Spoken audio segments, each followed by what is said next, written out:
Last Tuesday night was the State of the Union. And look, I make a point to watch the State of the Union. For the past 2 years, this is Biden's second one, by the way. Remember, he didn't do one in the first year. I believe he gave a handwritten State of the Union, and later in the year, he talked to Congress. Some people was using that as a State of the Union, but it really wasn't. He was trying to get something done. Last year, he did the State of the Union. If you remember, I did a video, and it's on Rumble still, to where I talked about Nancy Pelosi clapping like a trained seal, and I still got that clip. I never put that on a TikTok or anything. That was before I had a TikTok and all. But we, that's the State of the Union. At least he said some things that were going on. But I make a point to watch the State of the Union. Before even this program, I will watch the State of the Union.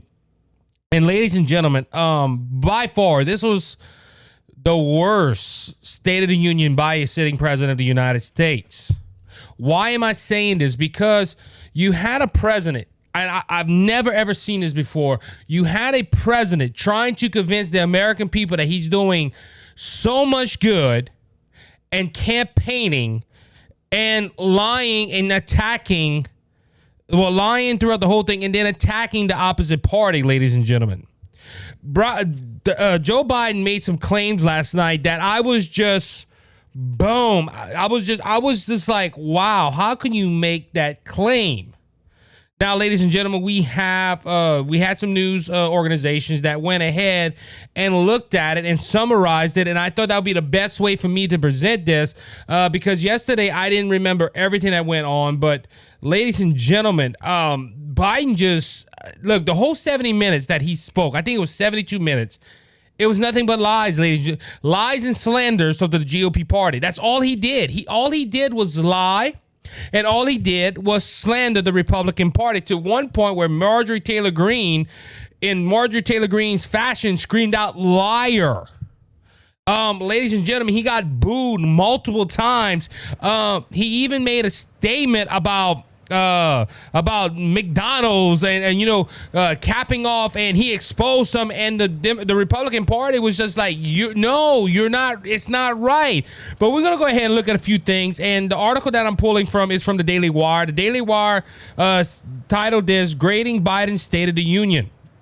And I'm going to talk about the topics that they pulled out. We also have one from Fox I want to dive into, because Fox has an article where it says the five most impacted things that Biden said, or things that happened at the Union. So let's go ahead and start. The president claimed at the State of the Union on Tuesday night that he created 12 million or more, 12 million jobs, more than any other president in history 2 years into his terms. So, ladies and gentlemen, Biden has been making this claim for a while now because of the job numbers. Last month, he had a great job number come out, and he's gloating around saying how our economy is going strong and how he created 12 million jobs, more than any other president within his 2 years. But political fact called that baloney. Many of these jobs were the one that came back from before the pandemic, not brand new jobs. So, ladies and gentlemen, let me break this down. For example, the president is saying, I created 12 million jobs. And in a sense, you could say he did, but the reason he did it was because before COVID, you had all these jobs, then COVID hit, and the people that let go their employees because they could not afford to keep the employees, fired them or sent them to workman comp. So the job employment rate or the jobless claims, whatever, went through the roof, ladies and gentlemen. Don't you remember the Democrats are crying and saying how Trump was evil and Trump did not go ahead and he wasn't creating jobs? That's because of the pandemic. It wasn't because Donald Trump ran the economy bad. A lot of people think that, Trump's last year was terrible. It was because of the pandemic. It's funny how Democrats want to blame COVID on everything except the good job numbers right now, or the jobless claims that Trump was saying, hey, this is because of the pandemic. Now all these jobs are coming back because now we're past COVID-19. We're past the pandemic. People are starting to hire again, and them jobs are coming back. Now Biden is trying to pick himself up and say, look, I created 12 million jobs. Mr. President, you didn't create 12 million jobs. Them jobs are coming back from the pandemic era. So that is one thing that President Biden said that was a lie. And like I said, if you look at the numbers, well, no, it's not a lie, Isaac. He had great job numbers last month. Yes, he did, because of the pandemic. And before you left to say, oh, you're trying to cause that on the pandemic, y'all do it all the time. The food crisis, that's because of the pandemic. The oil shortages, that's because of the pandemic. Or Russia and Ukraine. So y'all using the same thing as us, but we have facts on our side.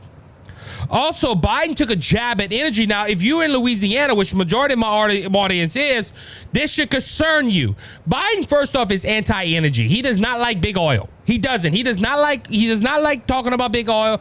He does not like producing big oil, and his record shows that for himself. Regarding energy, Biden didn't spend too much time on this, which he did, and perhaps for good reason. His remarks drew audience laughs from the GOP when he blasted oil companies for record profits. He claimed that the oil companies invest too little of that profit to increase domestic production and keep gas prices down. There's an issue. When you go ahead and they ask for new permits and you don't give it to them, yes, they keep producing oil, but they have to go up because they don't have too many places to drill. Instead, they use their record profits to buy back their own stock, rewarding their CEOs and shareholders. Yet, corporations ought to do the right thing. Then Biden said that his executives told him point blank that they didn't invest due to his policies meant to abolish fossil fuels. Ladies and gentlemen, they did not invest in America because, yes, Biden has he promised, remember when he was running in 2019, he was going to shut down fossil fuels. He was going after the industry for and try to stop that because of the progressives. He wanted the progressive votes. And look, it happened in Louisiana. Attorney General Jeff Landry, who's running for governor, fought Joe Biden and won in court to get drilling back in the Gulf of Mexico. He pulled them permits. That's why big oil companies are not investing in the United States, because Biden is stopping them from investing in the United States. But listen to this. Now, this topped it all. This is one of the boos that I was talking to you about. He reassured them by saying, we are going to need oil for at least another decade. That line drew an erroneous response, perhaps because no company would invest giving that timeline, but also because America will need fossil fuels for a decade to come. Ladies and gentlemen, listen to what the president said. The president said we're going to need oil for at least another decade. So I'm going to invest for a decade. Ladies and gentlemen, if I'm an investor in an oil company, I'm not going to invest in the United States because you're only telling me I'm going to make a profit for about 10 years. It's not about making a profit for 10 years. It's about making profits for a long period of time. But ladies and gentlemen, listen to what the president said. So what, and I think he went off script with this. I could just see the White House saying, oh, Lord, here he goes. Saying this for about 10 years. He said we're going to need at least fossil fuels for 10 years. What is Biden's plan? What is Biden's plan going into his third year? Replacing fossil fuels with more EVs, more renewable energies. That is his plan. And he said this in his State of Union as well. And ladies and gentlemen, of course, you know, he got boos from both sides. He got boos because they said we're only going to need it for 10 years. And you had boos on the other side because Joe Biden made a quote, we're going to need oil and gas for a while. And the Democrats booed. Poor guy. He got boos on both sides of it. See, and look, ladies and gentlemen, this shows right here. This was a tweet from Caleb Hall. That's when he said Joe Biden made the quote, we're going to need oil and gas for a while. Democrats booed him. So this is showing that the Democrats don't like fossil fuels. The Democrats don't like gas companies. They don't like none of that stuff. Because first off, it's going against their agenda. But ladies and gentlemen, they can control people if they don't have oil and gas. A lot of people don't realize that the Democrat Party isn't doing this to save the planet. They're trying to control the people they're supposed to protect and serve. That's why the Democrat Party does not like don't like fossil fuels. Because, ladies and gentlemen, if you go ahead and put everybody on EVs, this is just a point. If you put everybody on EVs and energy, Well, electric vehicles and electric stoves and everything. If you unplug the grid, guess what? They can't cook, they can't eat, they can't drive, nothing. But see, if you have fossil fuels and you have gasoline to fuel, your stove, your house, your vehicle, everything, you can get around and you can still survive a little bit on gas, but not electric. That's why the Democrats Party is pushing for electric vehicles and electric stoves and everything electric, because they can control you, the American citizen. All right, so let's go on to the next topic that Biden talked about. He talked about the border a little bit, ladies and gentlemen. Now, this was a bizarre point in his speech, because he's trying to say he wants to fix the border. This is after he has destroyed the border because he replaced Trump's policies. And now it got worse, so now he wants to implement some of Trump's policies back. And he's trying to say his own idea. He did that on the night a few times watching. He did this. There was a couple of things, like he said he wanted to rebuild and modernize the army and the military. Well, Trump did that. Oh, but now it's getting to a point where the results are going to start showing, and Biden wants to take credit for it. There was a few things that he said that Trump tried to implement. And also, ladies and gentlemen, the reason he tried to implement and make himself look good, because in 2024, he's probably going to run for president. Will he win? Well, only 31% of the people want him, and that's only in the Democrat side. Oh, I think 100% of Republicans don't want him, unless you're Mitt Romney and Susan Collins. All right, like I said, back to the border, though. Biden called upon Congress to come together on the border in truly bipartisan fashion. As this author has previously covered, this should have been taken to mean amnesty for some or all illegal immigrants. The president also claimed that the Border Patrol has seized 20,000 pounds of fentanyl over the past year at the border. What he left out, according to the Washington Post, and that which is not a conservative newspaper, is that the United States sees only 5 to 10% of the number of drugs smuggled into the country. See, ladies and gentlemen, well, we caught 20,000 pounds of fentanyl and drugs. That's only 5 to 10% of what came in. That should give you an idea of the incredible amount of drugs flowing through the southern border. He also neglected to mention that his policies, chiefly caught and release, are fueling cartels in Mexico. Their job is very easy to traffic humans.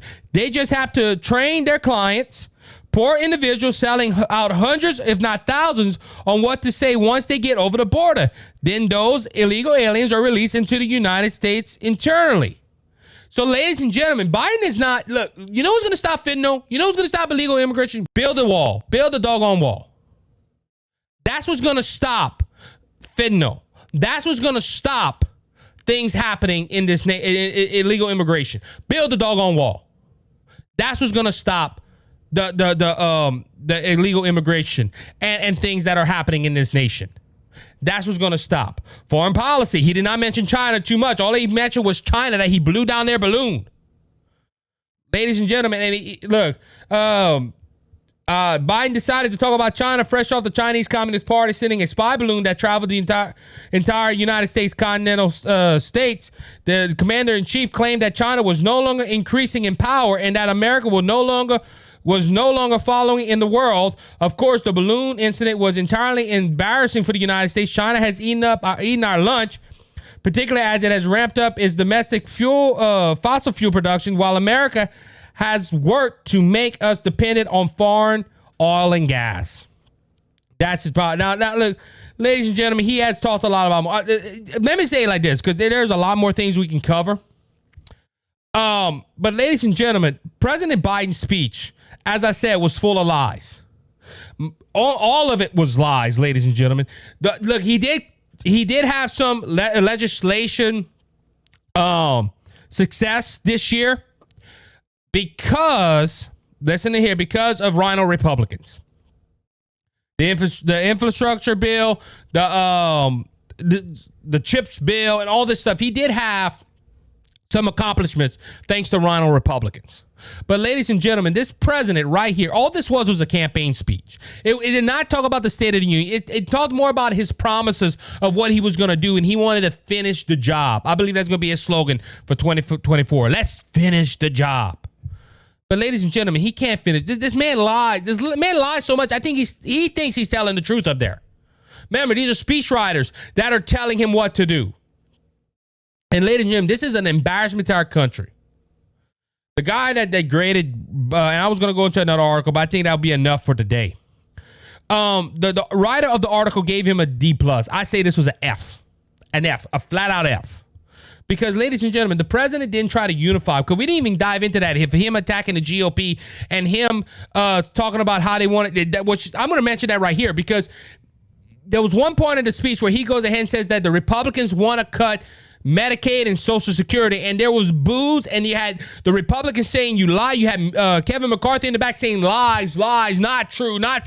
Never has the Republican Party said they want to cut spending on Medicaid and Social Security. None whatsoever. They say that is off the table. That is not going to be addressed.